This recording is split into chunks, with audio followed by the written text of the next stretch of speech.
Alright, I hope all you guys had a fantastic Christmas. Hope you had good holidays. We're getting ready for the new year.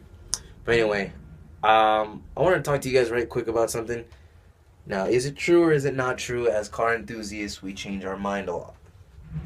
Obviously, it's yes. I'm pretty sure some of you guys are indecisive, just like I am. But anyway, I was speaking with my dad yesterday because he asked me a very good question. What do you plan to do with the LS motor and the transmission, the 4L60E, sitting outside the yard? And then my response was, well, I'm trying to look for a shell, an old Camaro, an old Regal, an old Cutlass, something like that. But I haven't been able to find one, nor am I really in the situation to actually just dump money on a shell and, have the money to tow it and whatnot. But he told me, I think the transmission on the Regal is starting to slip. And I said, okay, what do you want me to do about it? And he said, why don't we go through with the swap you wanted after all? I said, are you sure? Because once we do this, I'm not going to turn back. I don't want to spend time on it if we're not going through with it. It's your car. He said, yeah, I'm going to help you out with it. Let's just work with what we got. And obviously the rear end is not the strongest, but luckily I had already put money into it to fix it before, so I do have everything. For example, I have like forged axles, and then I just need to probably upgrade the housing a little bit to make it as strong as possible, but it's just going to be a mild build anyway. It's probably not going to see maybe more than 280, 290 to the wheels, which is fine within the limits of the 10 bolt.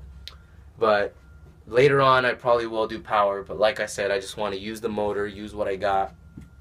Something a little bit fun, but nothing too crazy, and this is definitely going to be more of a budget build.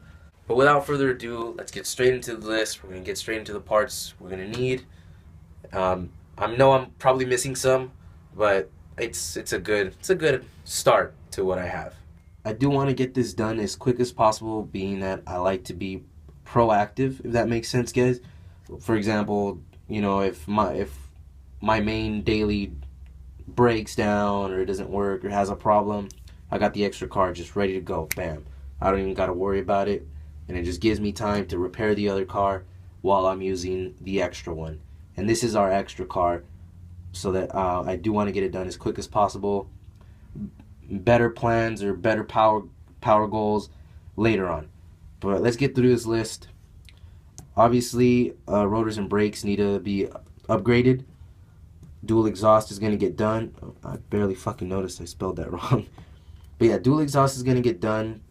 I'm going to do that way before I probably buy anything else. Maybe. Being that you're going to go to... if you have a V8, you know you're going to go dual exhaust anyway, so why not just do it? Transmission mounts, I've heard the 4L60E bolts in right away, but just to be sure, just upgrade it. That's kind of optional though. I also do want to mention that I am doing a carburetor swap. So I've read the MSD 6010 ignition box. That'll work fine. Then I do want to change it instead of console to a floor shifter. The truck oil pan on the 5.3 Vortec the oil pan is not going to fit. I heard it hangs too low. So I'm going to go with either you can either go with a CTSV or a muscle car oil pan.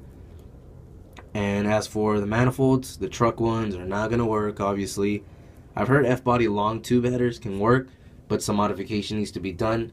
But the S10 LS short tube headers bolt in right away, and it's clear with no problems, no extra modding. For the carburetor, I believe I read it was a Holley 650 CFM double pumper. So I think I'm going to go with that one, being that the LS motor is going to be stock. The 5.3 is going to be stock. Along with that, it needs the Edlebrock intake plane rather than that old truck manifold, obviously, going from fuel injection to carburetor. Now, LS motor mounts. Someone I read on a forum transdapped the mounts. I'm not too sure on the LS mounts, on the LS motor mounts. I'm going to do more research on the mounts specifically, and then I'll see which one I go with. But I've heard this 350 small block Chevy ones work. It just needs some extra bushing or something like that. I'm not too sure. I forgot the whole term anyway. Obviously, suspension needs to be upgraded because the motor is going to be heavier. So I am going to upgrade all the shocks, the front, the rear, along with maybe like coilovers. I know I'm missing a few things. I can feel it, but this is a good startup anyway. It's a good startup. Some of these things are really, really important anyway.